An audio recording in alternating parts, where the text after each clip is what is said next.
we have a treat for you, a peek inside a $12 million mansion. The guy who built it says he left home as a teenager with just $50 in his pocket. 2020 continues. Meet a builder who's given big a whole new meaning. Martin Bashir found him sitting on the top of the world at the top of the market. Florida's Gold Coast, and home to some of the most expensive real estate in the world. It's also the playground of one of America's most brazen risk-takers. Frank McKinney, the self-proclaimed king of the mega mansion. 20 million, 50 million, and now a $125 million property that he's building in the face of a declining market. But McKinney is unafraid.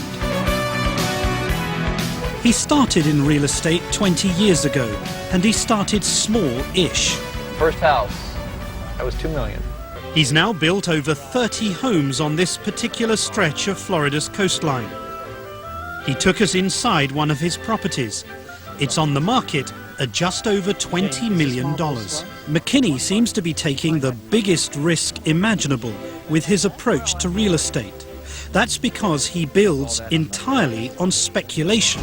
To ensure he finds a buyer, Frank McKinney invests in elaborate marketing strategies. He'll stop at nothing for a sale, willing to risk life and limb. To launch a recent property, he launched himself and a motorcycle over a replica of the first home he'd ever sold. He also choreographed a pirate show fit for Las Vegas, armed with a sword and in front of real estate agents representing some of the richest people in the world. I was the good pirate, and I was battling the Blackbeard, who was the evil pirate.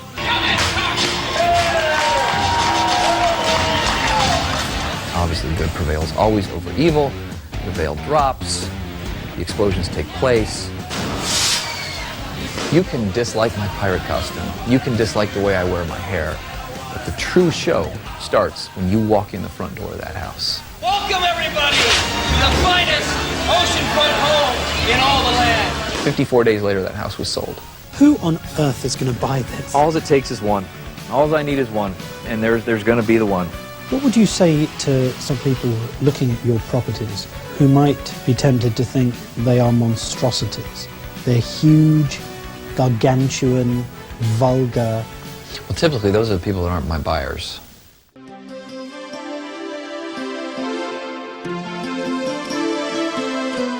Real estate. Enormous fortunes are created with this tangible commodity. And the lifestyle of a real estate millionaire is intoxicating. Millions want a piece of the action, and thousands have benefited from it. But nobody has done it Maverick style quite like Frank McKinney. Frank McKinney, the Maverick Daredevil real estate entrepreneur and best-selling author, has rocketed from selling $40,000 junker homes to creating $40 million mansions, completely on spec. I'm not a guy who sits in a concrete, glass, and chrome office and barks out orders. I mean, I'm in here every day making sure that the finest of details are put into these houses. USA Today calls Frank McKinney the king of ready-made dream homes, and the Wall Street Journal knows him as the real estate rock star. There's 50,000 people in the entire world out of 7 billion that can afford what I do for a living. Donald Trump writes of Frank McKinney in his new book. Frank McKinney looks like a cross between a rock star and a surfer, but that's Frank's style, and he's very successful.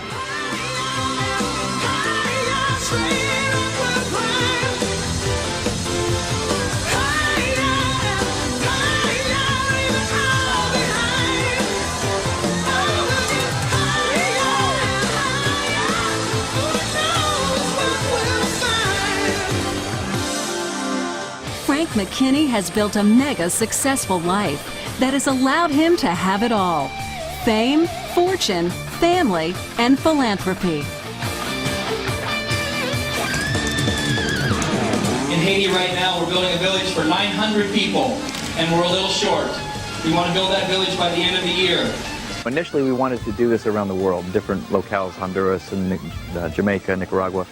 But seeing what we've seen here today, there's no sense in going anywhere else. Like a true maverick, Frank McKinney has blazed his way through the successes of real estate on his own paths.